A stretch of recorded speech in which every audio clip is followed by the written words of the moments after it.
Hi, everybody. I'm Eric Larson. Really excited to have Lanny here to talk through resilient decision making and these definitely volatile times that we're facing. Some interesting background on what we've been doing as a company, but most importantly, what we've been learning from working with our customers. So, Lanny, I'll hand it over to you and get started. As we go, if you have questions, there's a Q&A pod at the bottom here. I'll be monitoring that and either answer questions directly or we'll step in and have Lanny answer them. And at the end of the formal presentation, of course, we'll also have Q&A as well. So Lanny, take it away. Excellent. Well, before we do here, Eric, let's maybe just provide some introductions and give everybody here, a minute to join us. Mhm. Great to see everybody. I see we've got some, friends here joining as well. Hey, Jeff. Hey, Jeremy. Neil, good to see you, and Allison, Nick, and others. As you know, my name is Lanny Royberg, one of the co-founders of Cloverpop. Been working in the space of data analytics for the last 15 years. First starting off in Kearney, focused on CPG, retail, pharma, operations, supply chain. Moved over to the more growth strategy side with 4i, and then leading business development within the CPG practice over at Fractal for several years. Before we met Eric and started Cloverpop. So Eric, why don't you go ahead and provide some background on yourself? Great. Hi, everybody. I'm the Chief Product Officer at Cloverpop and been building software for businesses for about 30 years now. Started out at Macromedia and Adobe working on mostly marketing oriented systems, so content management for websites and collaboration software, and then the whole marketing suite, the digitization of marketing, and the digitization of decision making to me is the final frontier of software, massively accelerated by the recent AI revolution. And just really excited about what's possible. And you'll see a lot of that in what Lanny's talking about. Yeah. Thanks, Eric. And so, as Eric had mentioned previously, just going to repeat it as we've got several more people joined. If you have any questions throughout the webinar, please feel free just to type them up in the Q&A panel. Eric will bring those up as we go through. And let's keep it conversational. So please don't hesitate to ask any questions at any point. This is more of a casual webinar. But let's get started. And so, of course, we'll do the presentation for about 30-40 minutes. We'll get into a bit of a demo and some of the capabilities I'm going to show you. And then we're going to open it up for a broader Q&A discussion as well. So today, of course, the key theme, the key word that we're going to use over and over and over again is decisions, right? And we have to make decisions all the time. Lanny, you're not sharing your screen, just so Oh, good heads up. Perfect. So we make decisions all the time. We make decisions on what to eat, what to wear. Sometimes some people like Jay Leno have more classy decisions around which of the 200 exotic cars to drive for the day. Individually, we're making about 35,000 decisions a day, about 300 decisions just on food alone. And while we make these decisions individually, as organizations, we're making significantly more, right? On average, we calculated the Fortune 500 company makes about 10 million decisions per year. Everything from the more strategic, right? Which categories do we play in? Should we acquire a divestiture in brands? To the more, operational decisions. How do we price different, products? Which distribution channels do we go into? To the more tactical decisions, such as how do we route, our various supply chain logistical elements. And of course, these decisions happen at various frequencies. There's different, value amounts to these individual decisions. But our ability to make these decisions is the most important asset of our organization. The quality of our decisions is an organization's most valuable asset. Bain did a great study a few years ago. They found that there is a 95% correlation between the quality of decisions and the financial performance of that organization. They found that organizations that are able to make and execute decisions well, and there's some parameters that they looked at around how they frame up the decisions, how they coordinate both the data, the people around those decisions, spend time to learn from those decisions. Organizations that had a consistent and well-executed process around decision management were able to achieve about 5x higher shareholder return over a 5-year period back to their investors, about 4x total revenue growth above and beyond their peer group during that time. Simply put, the organizational performance is just a sum of the decisions it makes. And when we get back into the volatility piece, let's just go back a little bit, right? I remember growing up, you get on TV, it's linear, you have a couple different options. Typically, it was, Married with Children on the TV, constantly, and you're springing with Seinfeld.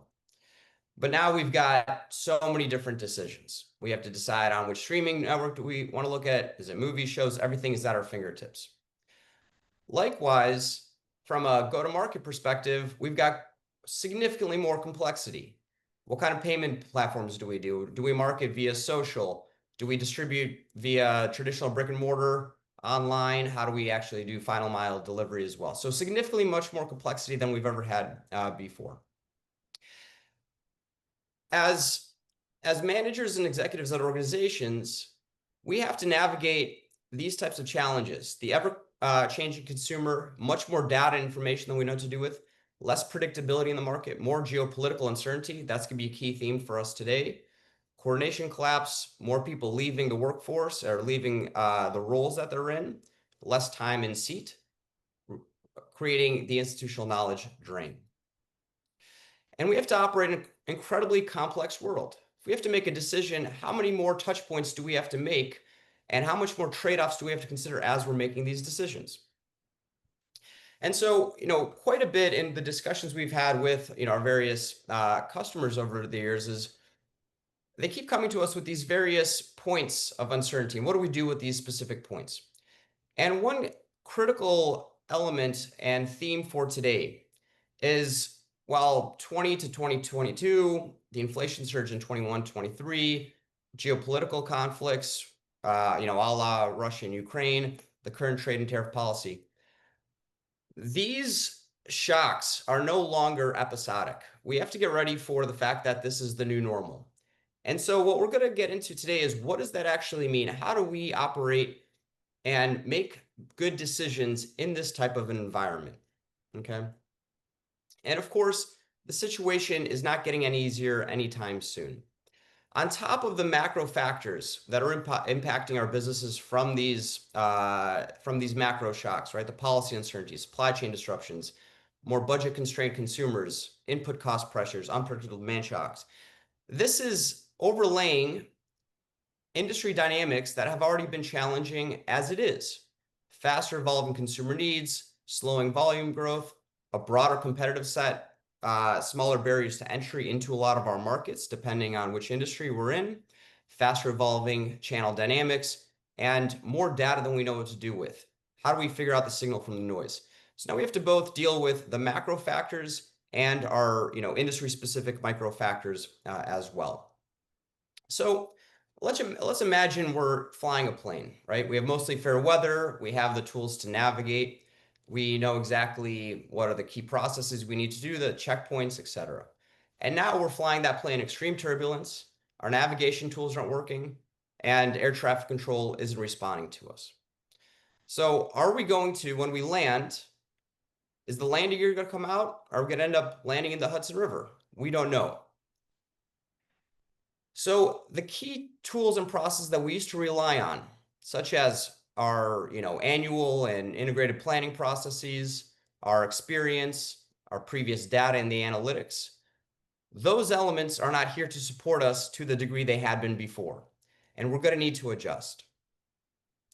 So if we think about the current decision-making or decision-making in times of more certainty, that is not going to be adequate for us today, right? So what happens in normal times? We have established processes. We've got historical assumptions that we could use. We're able to manage risk by looking at forecasts and seeing how we can mitigate those.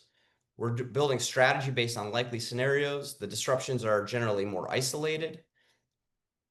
Now we have, in this area of uncertainty, the forecasting is unreliable. We do not know if that historical data that the forecasts are based off will hold true tomorrow. We do not have a clear path for planning processes. We have to be much more iterative, faster. survival is not a concern. How do we make sure that we have business continuity baked into every single process? How do we minimize risk at every single stage of our overall planning process? Right. Furthermore, all of this data analytics that we've invested so much time in is becoming less relevant at the decision-making table. At times of uncertainty, we begin relying more on the human experience, the human expertise, than on the data itself. That's resulting in much more lower activation rates on a lot of the analytics work, at least that we're seeing with our own customers and clients. So let's imagine an environment where we know everything about the decisions we need to make, what kind of information we need to bring in, the logic that we need to use, the people we need to bring together. We have immediate access to all the information. We're able to test and run different scenarios in real time. Based on those scenarios, we're able to deploy that information to the field. We're able to be more predictive and use forward-looking foresight analytics to reduce the probability of failure. And we have a more concerted, responsive, and interventionist decision system. We're able to interject in failure points as they're happening, not waiting until we've already been affected. We're being able to be more proactive in those elements. Right? And what we're talking today about then is resilient decision-making systems, right? From fewer decisions that are very rarely assessed in a post-mortem fashion, learned from or reviewed, very long planning processes that are very centralized, very consensus-focused, using data that is really past-focused to inform the future, less human involvement, much more reliant on the analytic cadence, to a world where we have much more frequent real-time decision analytics. We're able to learn from the decisions we've made, adjust them, improve. Planning processes that are much more agile, they're distributed. Decisions are made closest to the field, at the customer, the channel, and geographies. The data is much more focused on what might be happening in the future. How do we integrate that into our overall processes and make those decisions? Bring both human plus data together. From hierarchical decisions to much more distributed, collaborative decision-making. From spending months and months making a decision, saying, okay, we have some challenge, let's get into a bunch of meetings, let's discuss some insights, try to convince people on the decision we have to make, the recommendations, finally a decision's made, we can measure it, to a day or two to see, okay, what is the decision we have to make? What are the key factors? What is the recommendation? Let's go act on it. So how do we go from months to days or weeks to that decision point? From a world where we're focused on how do we get to the most data and insights to an area where we're focused really on the decision to be made and how to activate against it. How do we become more strategic in our day-to-day work?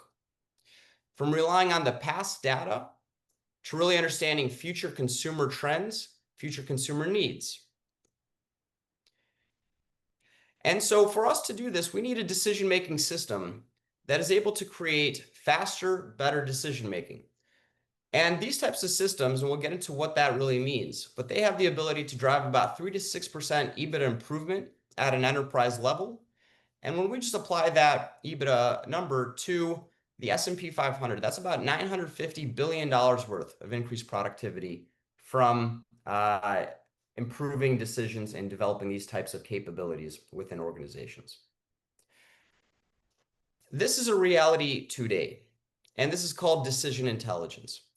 Decision intelligence is all about bringing the human and the machine, the data plus systems together at an end-to-end view from structuring the decision logic, creating playbooks. What is the decision to be made? What are the key questions we have to ask ourselves? Who are the people and information we need to bring together to collaborate through the decision, make the decision, execute, track, and learn, all doing so in a closed-loop fashion.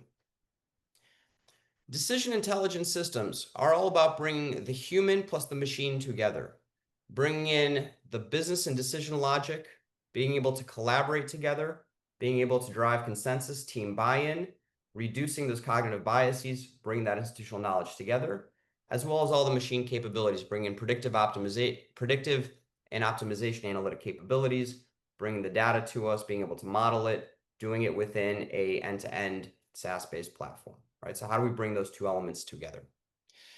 And decision intelligence capability is all about orchestrating the ways of working around a decision, right?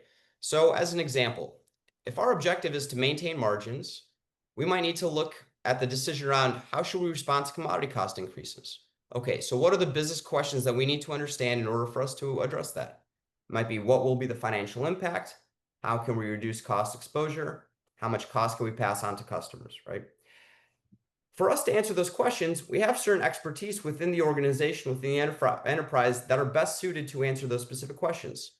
It's going to be a combination, typically, it's going to be a cross-functional team between finance, procurement, RGM, and others. And those individuals are going to be leveraging different types of data and analytics to bring it together. So how can we orchestrate cross-functional teams to identify those decision trade-offs so that when we're making those decisions, we're making the most optimal path forward? And so that's exactly what decision intelligence facilitates. It orchestrates both human input, the experience, the expertise around the data analytics. It's orchestrated around that business process and facilitated via decision intelligence platforms. One of the key elements that this allows us to do is facilitates the decentralization of decision-making without losing control and without losing the transparency within the decision-making process, right? By developing these playbooks centrally, ensuring that we have a consistent structure, logic, and playbook, the guardrails for making those decisions, we're able to then push those playbooks out to the field where they're making those decisions, bringing the nuances of the specific geographies, customers, or consumers that they're working with, but being able to see the transparency at the top side to make sure we're still making decisions in the best way possible, but doing it at scale. And so this is essentially the essence of a decision intelligence platform. DI platforms have 4 key components to it. The first, in at least the Cloverpop parlance, we call it structure. So how do we structure the decision logic? Deploy it in the form of a decision playbook.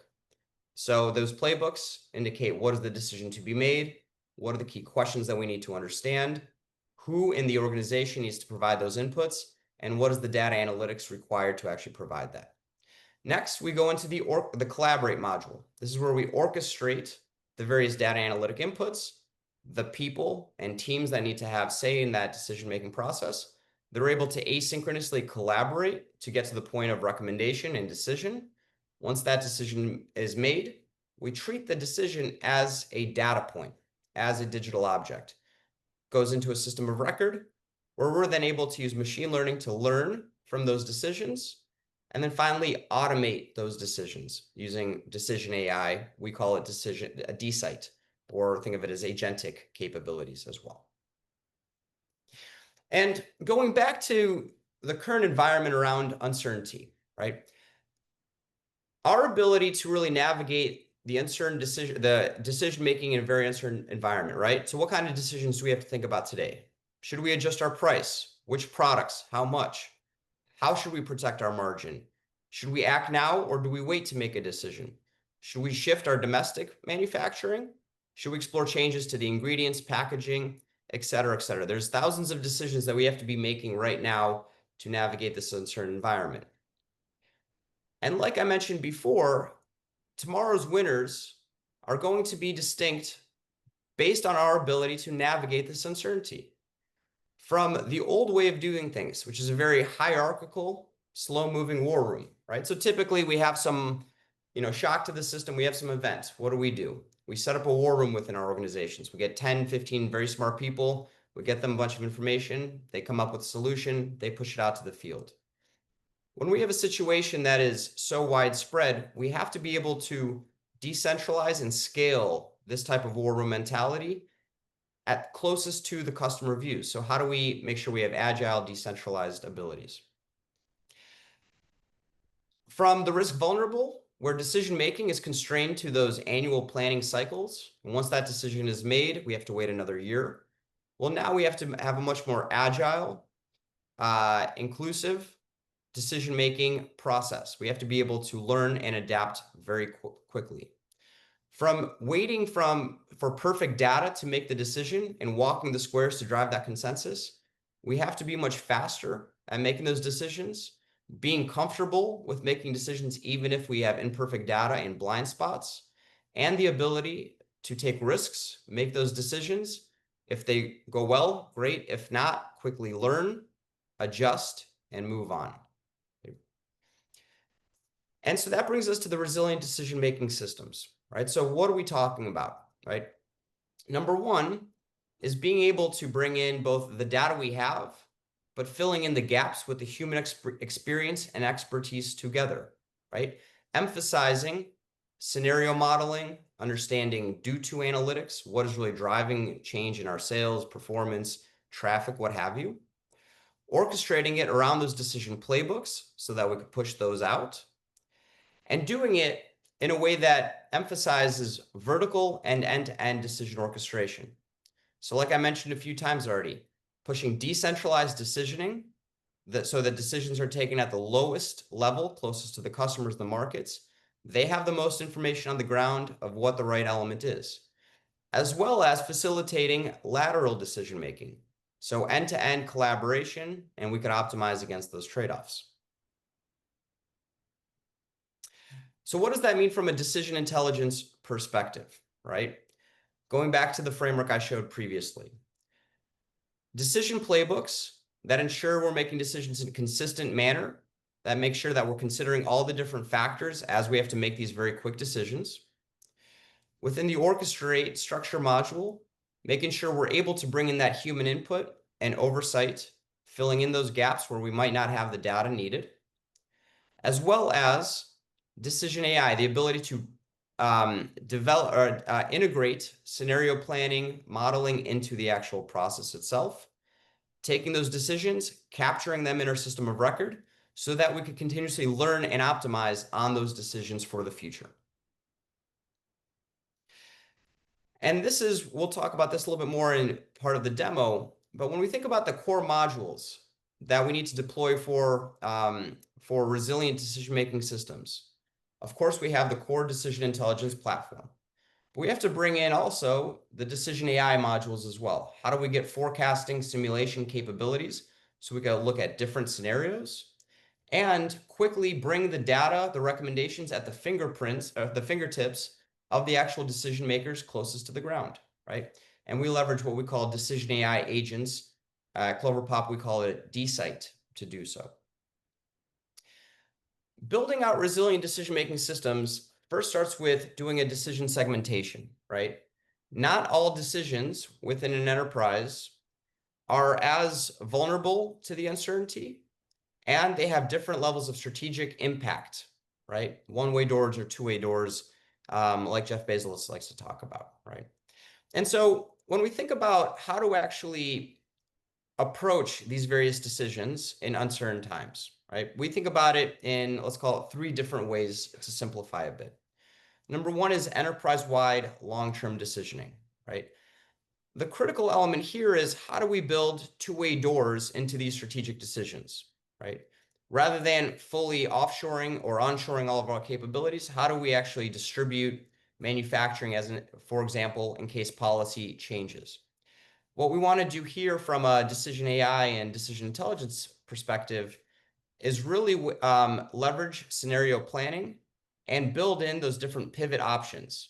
Planning out the next 2-3 moves, understanding, okay, if this happens, if this policy changes, if this risk increases or decreases, what should we do then? And then thinking the next step over, right? Thinking about it from a decision flow and planning perspective. The next thing we could look at is more operational function-specific decisions. What we want to do here is we still have to make those decisions. We have to make decisions around pricing. We have to make decisions around entering or exiting a market. Here, we really want to think about driver-based decision approaches, understanding what is the key factors, what is the key marketing lever, as an example, that's going to drive the most performance of the decision we're going to make, and really focus on those elements, right? And then finally, those really frontline actions and execution. These are decisions that have individually, low value, but in the aggregate are made so often that they're very impactful. Here, we really want to focus on those no regret moves, right? So decentralize those decisions. We want to execute those quickly. But the most important piece here is to be able to capture those decisions, learn from those, share the knowledge across the organization, and have the ability to actually pivot against those overall elements. And what that essentially means is building the resilient decision making for those types of decisions has a few different components, right? And I'll use, the old military Air Force acronym, an OODA loop, right? Observe, orient, decide, and act. Within observe, we want to create that situational awareness. We want to understand, okay, what is the decision trigger? What is happening? Then we need to orient ourselves. How do we interpret and contextualize the environment we're in, assessing the implications of what might happen?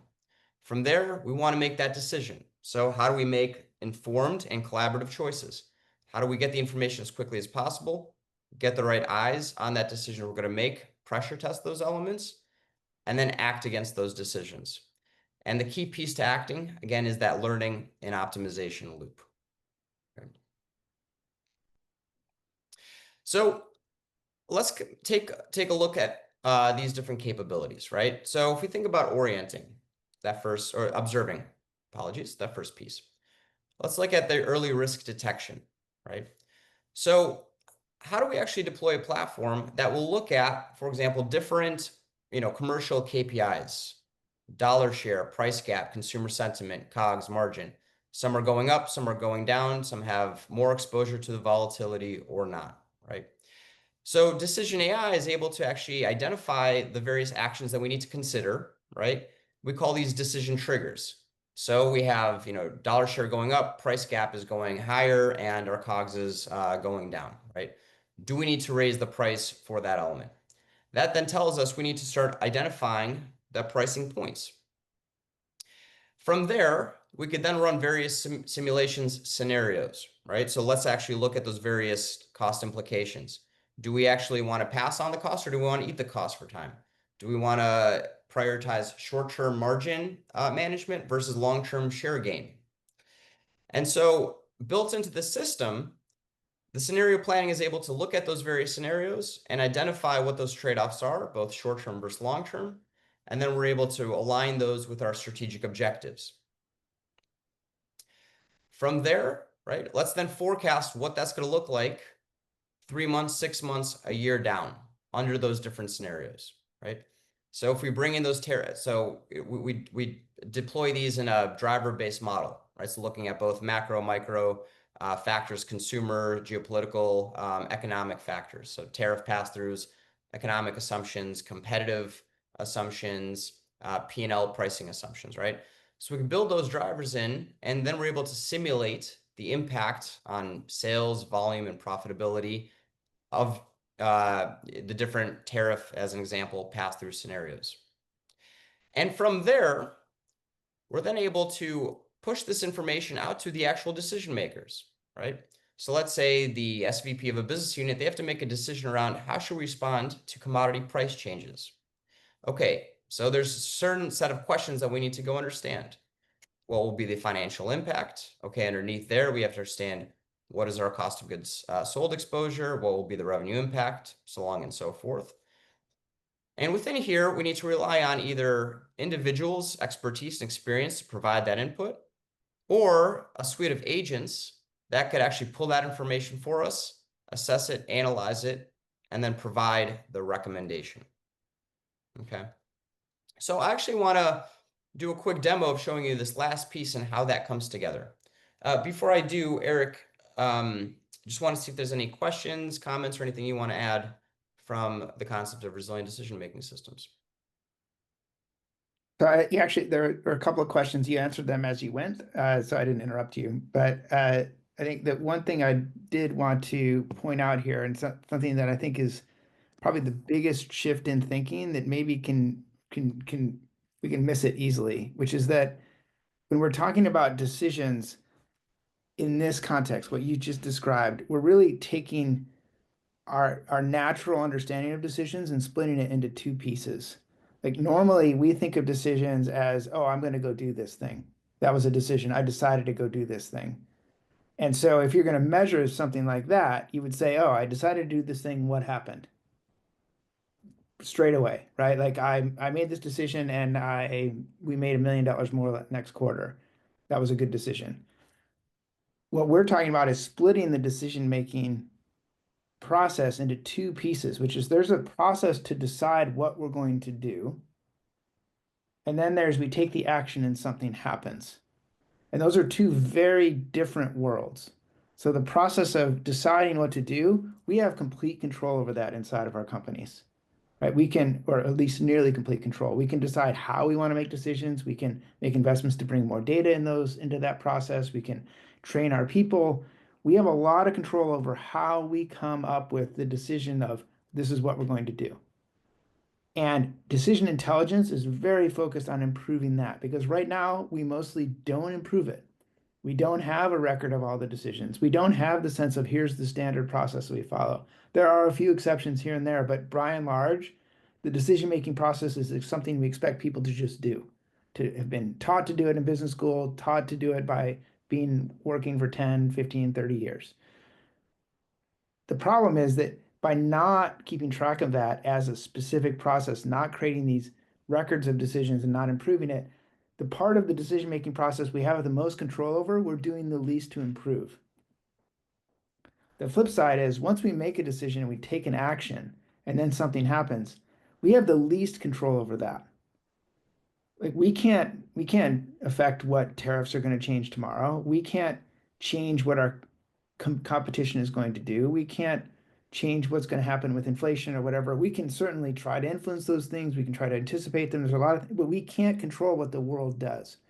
So if we lump this whole process together and try to figure out how to improve it, we are constantly going to be struggling with the fact that we can't control what happens once we take an action.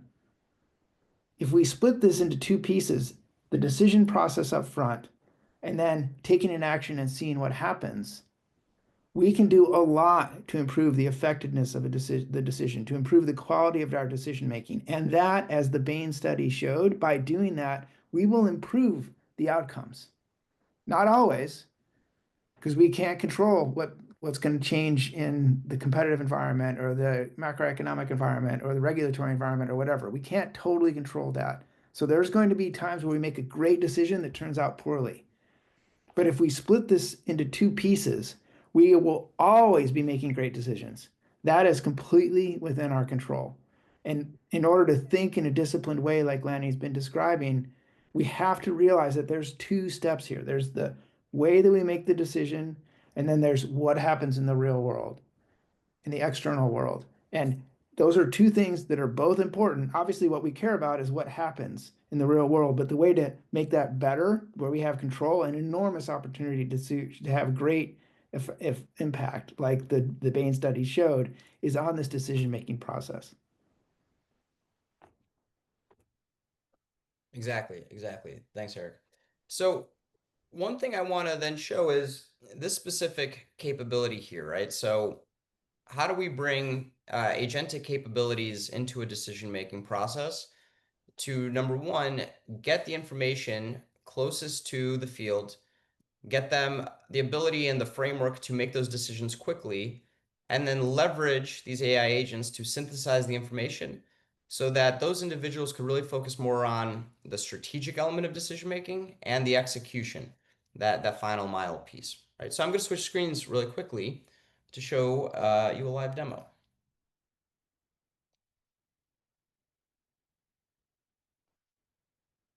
Okay, Eric, is my screen visible here? Yes, it is. Okay, excellent.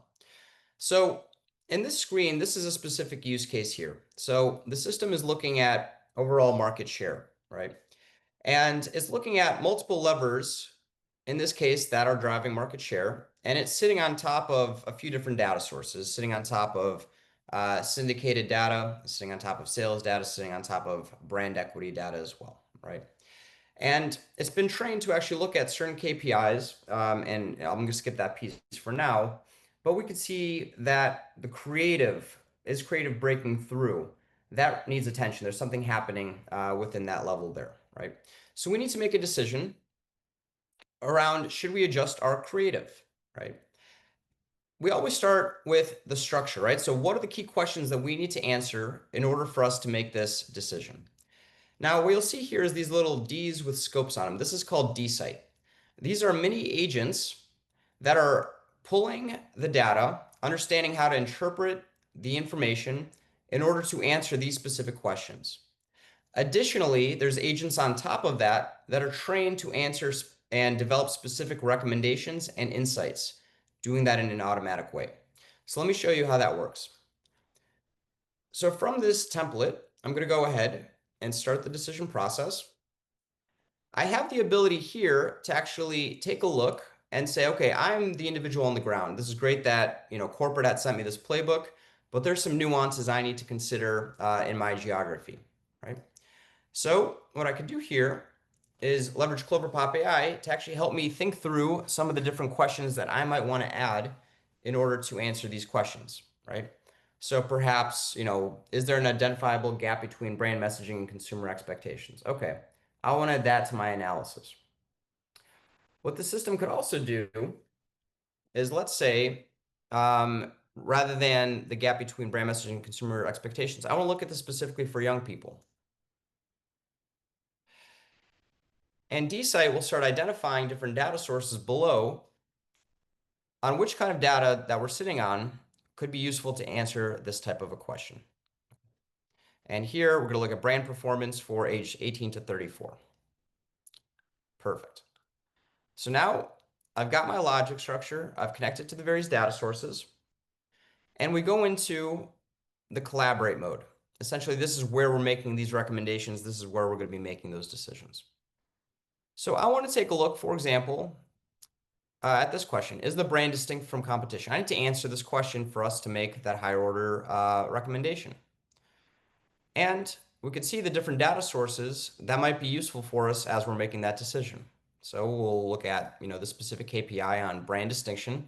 This is coming from, some brand equity source that is connected to the system. And we could see all this type of information here, right? Key selling points on those different elements. We could double click if we want to explore the data a little bit further.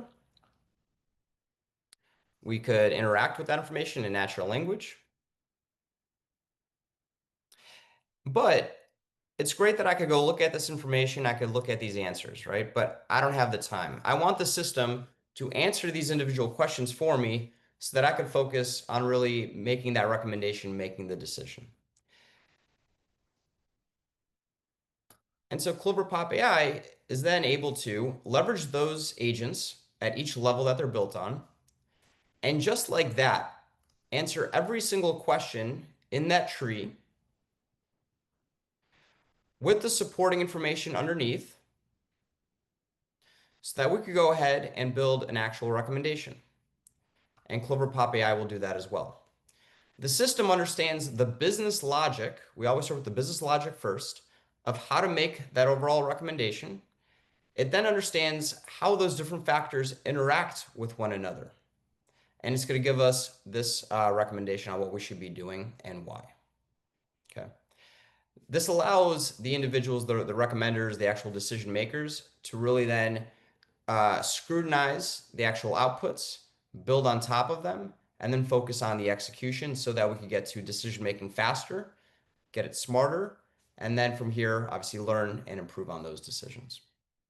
So that's the Cloverpop DSite platform. This is the agentic capability that allows us to really automate the insight and recommendation generation process and doing it in a structured and a collaborative way. Okay. So let me hand it off to Eric. And Eric, why don't we open it up for Q&A or just a broader discussion? Great. I think one question that came up earlier, and I think maybe you can address it here, is in the when we're talking about bringing people together, like how does this actually work in terms of rolling it out to a company? Like what are the steps involved Yeah. from like it's just starting from scratch? Yeah, we want to improve our decision making. We need to be more resilient. Like how does that start? So the first thing we do is identify which decision areas we want to deploy to, right? Quite often, this is determined on the group that brings us into the organization. So if it's supply chain, marketing, IT, what have you, right? From there, we have a process called a decision scan, where we're able to identify all the critical decision-making points, decisions within that function, as well as the cross-functional inputs that are required within to make those decisions, right? And this is a combination of our expertise, our previous decision playbooks and maps, as well as nuances from the organization, right? We build those processes into Cloverpop, and that's actually a very straightforward process, right? Typically, we have an instance up and running within, a week or less, at least on the collaborative side, right? The playbooks, the processes, and the individuals onboarded, right? Of course, connecting the data that takes longer, depending on how many sources. But once individuals are actually in the platform, someone kicks off a decision-making process, and whoever's collaborating on that decision are going to get pinged. They're going to either get a, Slack or a Microsoft Teams notification or an email, and they're notified, hey, could you please, come into the platform to provide your input? And as they get into the platform, the first thing they're going to see is specifically the question that they're being asked to answer from their counterparts. The critical element to it is decision intelligence platforms, Cloverpop, facilitate really an asynchronous decision-making process. Therefore, we don't need to spend so much time sending lots and lots of emails back and forth. We don't have to spend lots of times in meetings. We start the overall decision playbook. It goes into the collaborate module. People come in, provide their inputs, answer every questions. There could be discussions there. But really what's critical is understanding, okay, what are the key gaps in our understanding? Where are we confident and not confident in the information? And it allows us to really get to the decision-making process faster. Typically, from a speed perspective, we've seen between 2 to 4x accelerated time to decisions. Great. So there's a question that came in about whether it's possible or how to dial up or down the risk tolerance of the AI elements of the platform. And I can talk to that a little bit, and maybe you can add some of your own customer experience with it. So there we don't have like a specific risk dial. Uh, each decision or family of interrelated decisions kind of have their own dynamics. So there's not a universal risk tolerance dial. Where risk tolerance comes in most is in how the decisions are modeled or how they're structured, that first upfront piece. And for example, at the most extreme case where risk is an extremely important part of a decision, there will be a portion of the decision tree or the decision model that is directly dedicated to risk, to assessing risk, so that it's highlighted, so that it's incorporated. At the very simplest level, the underlying machine learning and analytical models that are built underneath the decision itself can be tuned to some extent. That's definitely like well below the covers. In general, the goal is to get to as accurate a description as possible. Then the third piece is to surface potential sources of risk to decision makers. So there's the AI automatically incorporating risk or risk tolerance being built into the AI analysis, but there's also the steps of the decision maker being aware of the risk. And that can take the form of actually, hey, here are some risks to consider, but it also can be looking at, say, breaking down the due to analysis, like what are the drivers of the expected outcome here? And a human, and this is why we talk about involving both humans and AI, humans with experience can frequently see and assess risks more effectively than an AI can, just based on, oh, if that's what's driving the decision, I don't believe that. I don't think in practice, in this case, for this specific decision, I don't think that, say, consumer price elasticity is going to be such a large driver as the model is showing. So by making it transparent, that's another way to correct for risk. So that's not the same as adjusting the AI, but it's one of the really critical elements of having the AI's recommendations and analyses be transparent, so that that's another level of risk assessment that's being applied by the people. I don't know, Lanny, if there's something you'd add to that. No, I think that's exactly correct. And I think at the end of the day, what is risk tolerance for decision making? It depends on the type of decision you're making first. So it really depends on the starting point from there. At the end of the day, the platform allows you to make those decisions with as much confidence as you possibly can have when you're making those decisions, right? And it can help mitigate some of those risks. You could interact with Cloverpop AI to actually identify, okay, what are different options? How do look at elements to mitigate that piece? But at the end of the day, by using the platform, regardless of the level of risk of the decision, you're lessening it because what you're doing within the platform is really understanding, okay, what is the holistic set of questions I need to ask? And by definition, that de-risks your decisions. Right. Yeah, that gets to the point I was making before, which is just improving decision quality is primarily about reducing risk, making sure that the right questions have been answered, that the right people have been involved. Those steps are major risk mitigators, and having a way of knowing that that's going to happen consistently across the organization is a major risk mitigator. That's a great point. So second question, for highly structured decisions that happen frequently, like inventory replenishment or credit approval, can those decisions be fully automated through Cloverpop's platform? And I'll answer quick, and then Lanny, if you want to add to it. So absolutely, the platform works all the way through from data and ingestion and all the analysis you saw to actually being able to implement decision actions is what we call them. So that taking the step. Our client experience and our client work is typically on the more decisions where humans are currently already involved. So there's two examples in the question here of like credit approval. For credit approval decisions that are currently already made by machines, and in some cases they may have been made by machines for decades, uh, that the platform can be used for those, but that's not really where we focus.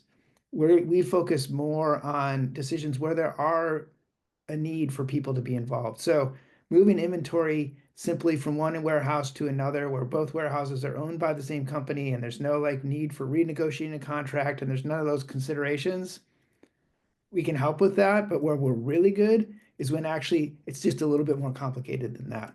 It's not just like click a button and suddenly five semi trucks move from one warehouse to another. Actually, there's some other coordination that needs to happen because those semi trucks are not owned by the company. They're through contract. Which contract are we going to pick? Do we want to renegotiate that contract? How like there's real world decisions frequently involve more complexity, more workflow complexity, more stakeholders. And that's where we excel, accelerating those, reducing risk around those. So, Lanny, I don't know if there's something you'd add to that.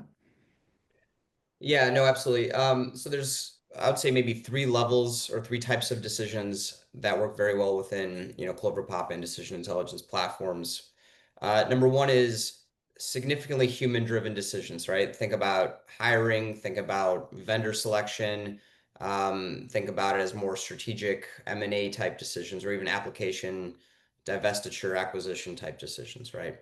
Um, have to be typically collaborative in nature, a lot of human input required to make those decisions. There's some data, but it varies based from decision to decision from the source, right? So that's one area where really that structure collaborate really shines.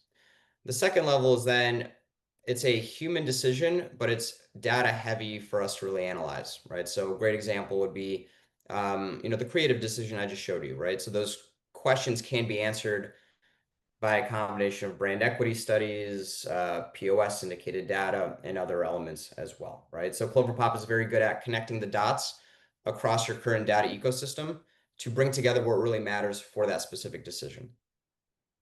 In other cases, we have, situations where we have high value decisions, but the logic is very consistent, it's knowable, and the data sources are relatively consistent, right? So media investment, right? Which for media investments, right? Typically, there's a generally consistent framework to be followed, but we have to make decisions around where to allocate the budget across which brands, across which channels, across which geographies. And in those cases, actually, a lot of times you want to um, depoliticize those, right? Because obviously everybody's fighting over the same budget. So you want to create that consistent framework and you want to just let it run. So right now, Cloverpop is actually, sitting on top of that process at one of our customers, and it's making recommendations, about 1,000 a week in terms of, okay, where to deploy the capital. Do we shift from, TikTok to Instagram? Do we shift from linear to online and other channels as well? So that gamut works, and absolutely, I think automating those is something we do well. And to Eric's point, the credit decisions have been sort of automated for quite a bit. When Eric and I, started Cloverpop, one of the big debates we had is credit score is that a decision of itself, right? Because it's more of a rules-based decision with very little ambiguity. A lot of times Cloverpop is used, when there's a bit more ambiguity involved as well. Great, thanks. So one final question here, Lanny. And again, we'll do the same thing here, each of us. So does the platform learn more about each individual client over time and then gain insights from past decisions and their outcomes? And actually, there's two questions. I skipped past one. Let's go to this one. And what does that feedback loop look like? So I think that the full answer is the platform learns from the client from the very beginning. So each of the decision models that we set up are specific to the customer, to the client, to the decision context. So there's no like generic marketing mix decision. We have templates and we have a library of here are the basics that apply to almost every company, but those are always tuned to the specific company. And then yes, absolutely. That's the point of having a what we call the decision bank or a record of the decisions is to be able to look at those decisions and look at outcomes and look for patterns. And this is something that AI is extremely good at. Look for patterns of things that are missing. And sometimes, and honestly, in many cases, it's kind of obvious once we see it. Like one example was a customer that was saw a technology customer that was localizing products into smaller language markets.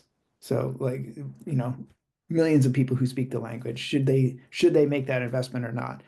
And they've been doing this for a while. Even after only 50 or 60 decisions in the decision bank, we were able to see that they were actually not fully considering the marketing investment required to make those localizations successful. Which is as soon as they saw it, they're like, "Oh my God, I can't believe it." Uh, it's sort of obvious, but at first they didn't notice it, and having that record then highlighted that. So absolutely, that's part of it. I don't, Lanny, if you'd want to add anything to It that. just, yeah, I just want to build on a little bit what Eric was saying. So the beauty of what decision intelligence allows is to create a new type of data source, which is the decision, right?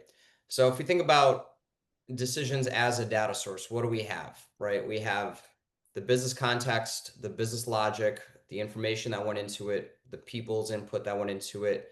We have the decision made, and then we'll get the outcome, right? That's a very, very rich data source. And so, how do you leverage that, right? So a couple different ways. Number one is identifying those patterns in terms of how do you improve those decisions over time, right? So the next time we're making that decision, the next time we're doing that playbook, how can we then bring in those insights into the new piece, right? So we've automated that piece as well. But from just building out institutional knowledge, right? So how do we do it right now? We have a SharePoint site. We dump a bunch of PowerPoints on there. We expect people to, go look through lots of different, decks to really create that institutional knowledge. Nobody uses it, right? It doesn't work. And so what Cloverpop enables is to say, okay, I need to make a decision about X. Let me go back and see, okay, how did my predecessor make these decisions? How did teams in different geographies or brands make these decisions in the past? Can I leverage their logic, right? Where did they go wrong? Where did they go right? So Cloverpop is very good at that. But third, and I think this is kind of an interesting piece where I think, the world's going to be going to. If we're going into more of a AI-driven agentic, environment, it is our personal philosophy that you should not rely on a external vendor to come to you and say, this is how you're going to leverage the agents. This is the logic they should use. And here you go. Here's the package, right? The best way to deploy and automate decisions is to understand how you're making decisions first, right? And so that's where, in the previous page, I sort of showed that loop. So we want to understand, how are you making decisions first? What works, what doesn't, what questions or drivers really drive that impact, what don't? And then based on that training set, then we want to automate the decision process, right? So when you're deploying agents, when you're deploying automations, we want to make sure that we're capturing the reality of the business, not some, perfect environment that we consultants drew up on a piece of paper. Great. So I have one last question, which we partly answered, I think, already, but maybe you have something you'd want to add to it. So the question is, can the tool identify what early warning signals decisions are creating? So if you make a decision and it doesn't give you the impact you want, when do you know to revisit the decision or pivot when conditions change? Yeah, so we think about the concept of what we call a metric map, right? Lagging indicators versus leading indicators. If revenue is down, we'll call that a lagging indicator, right? Last week's sales are down. The question though is, what led to that revenue decline? What led to that share decline, right? And so we basically dissect based on the business, the industry, et cetera, dissect each one of those metrics to the core KPIs driving it and work through that, right? And then we're able to deploy certain types of analytics, random forest, and other elements to understand the correlation between all those different factors, right? And essentially develop a due to analysis to understand, okay, which factors drive the business, drive that specific KPI or that metric we're trying to optimize for. That due to analysis then tells us, okay, let's say price versus distribution versus media investment, et cetera, et cetera. We know exactly what impact that will have on that outcome. And for each one of those, there's a set of decisions that we can be made under different circumstances. We map that as well, right? That goes into the actual platform, and we call that a decision board. Great. Thanks. So I think we've addressed the questions, Lanny, and we're getting right up close to time, so maybe we can wrap it up. Really appreciate this. This has been a great conversation, great questions, great content. Yes. So, Eric, following up, I guess, from this webinar, we'll be sending everybody a copy of this document, and then a link to the video if you wanna check it out.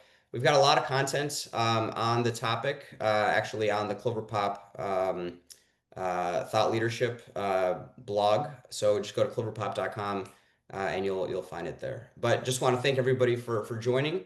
If you have any questions, any comments, thoughts, please reach out.